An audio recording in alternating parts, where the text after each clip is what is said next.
बघू लागलो अशा सर्वच महापुरुषांना मी सर्वप्रथम विनम्र अभिवादन करतो। आज बांधवांनो, विशेषतः आपण लोकशाही साहित्यरत्न साहित्याचे महामेरू अण्णाभाऊ साठे यांची जयंती साजरी करतो आणि निश्चित रूपानं आपल्या मनामध्ये एक जोश, एक जोम, एक उत्साह निर्माण झालेला।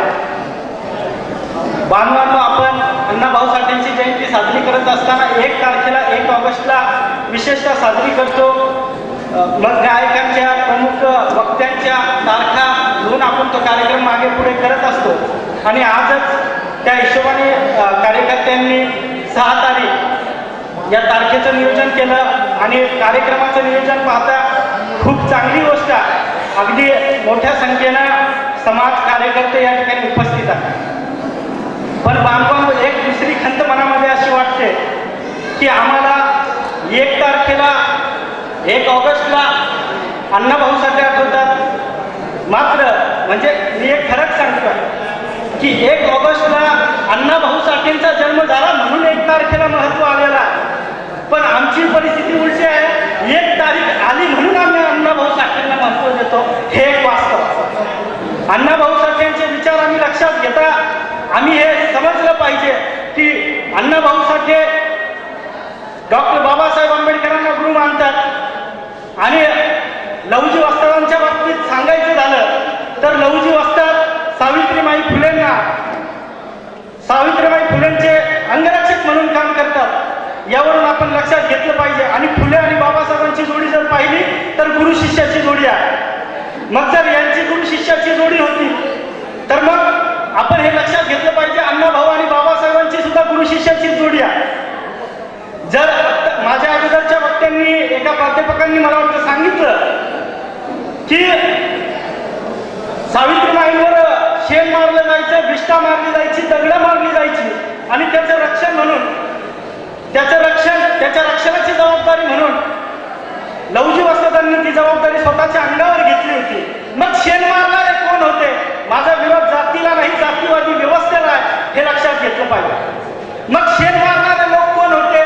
याचा अर्थ त्या जातीवादी व्यवस्थेच्या विरोधात अण्णाभाऊ साठेंचं काम होतं, लहुजी वस्तादांचं काम होतं।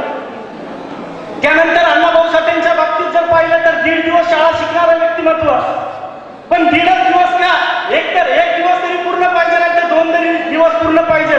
तर 1.5 दिवसाचं कारण असं की कुलकर्णी नावाचा शिक्षक त्यांना काठी फेकून मारतो दुरून आणि म्हणतोय चुक्या मागत्या आणि असं म्हणून तो काठी फेकून मारतो।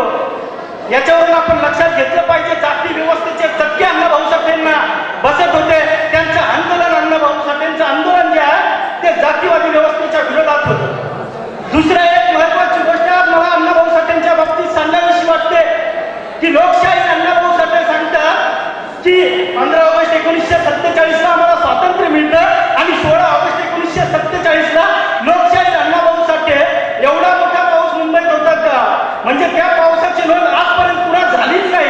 असा पाऊस मुंबईत आजपर्यंत झाला नाही, असा 16 ऑगस्ट 1947ला झाला आणि 16 ऑगस्ट 1947ला लोकशाही अण्णाभाऊ साठे सांगत होते की ये आजादी छुट्टी है, देश की जनता भुक्की आहे।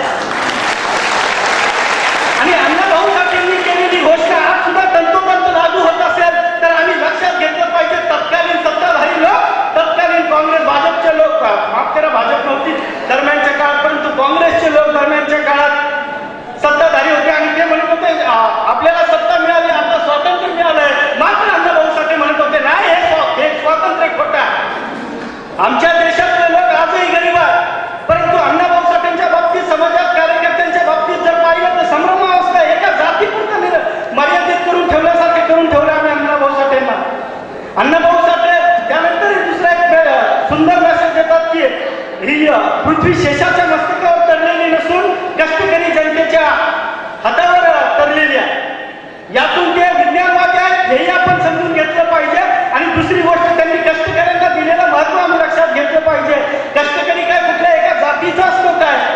तो कुठल्या एका विशिष्ट समाजाचा असतो काय? जर तो नसतो तर मग अण्णाभाऊ साठे एका जातीचे कसे, हे आम्ही लक्षात घेतलं पाहिजे। आणि म्हणून बांधून आम्ही इथून पुढे कारण एक जातीपुरता आम्ही प्रस्थापितांची मनोवादी मानसिकता असणाऱ्या लोकांची इच्छाच ही आहे की आम्ही एका जातीपुरतं संकुचित व्हावं, एका जातीपुरतं आम्ही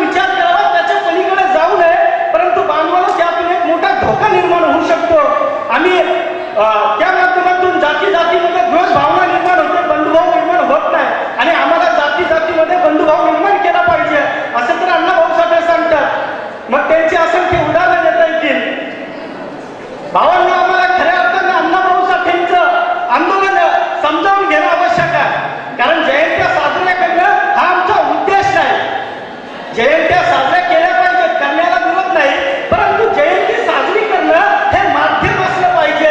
आमचा उद्देश अण्णाभाऊ साठेंचे विचार समाजातील शेवटच्या घटकापर्यंत पोहोचवणं हा आमचा उद्देश असला पाहिजे. परंतु आम्ही आमचा उद्देश जयंती साजरीच करणं असं म्हणून ठेवूया. आणि म्हणून भावांनो आणि भगिनींनो, मी विशेषतः सांगेन की या देशामध्ये खऱ्या अर्थानं मानवतावादी व्यवस्था निर्माण करायची असेल, आम्ही ओळखलं पाहिजे जातीवादी कोण. सगळ्या गोष्टी सांगणं या मंचावर मला तरी उचित वाटत नाही, परंतु आम्ही जर खऱ्या अर्थानं अण्णाभाऊ साठेंचं आंदोलन आम्हाला समजावून घ्यायचं असेल तर आम्ही मानवतावादी मुवमेंट समजून घेतली पाहिजे आणि मानवतावादी चळवळींचं समर्थन केलं पाहिजे. या ठिकाणी वेळेचं भान ठेवून मी थांबतोय. तरी सुद्धा बहुजन समाज पार्टी शिरूर शहराचा पदाधिकारी या नात्यानं, बहुजन समाज पार्टी शिरूर शहराच्या वतीनं तसेच आमचे सहकारी रामभाऊ झेंडे यांनी मला सांगितलंय की उत्सव समितीच्या वतीनं सुद्धा मी सर्व समाजातील कार्यकर्ते, समाज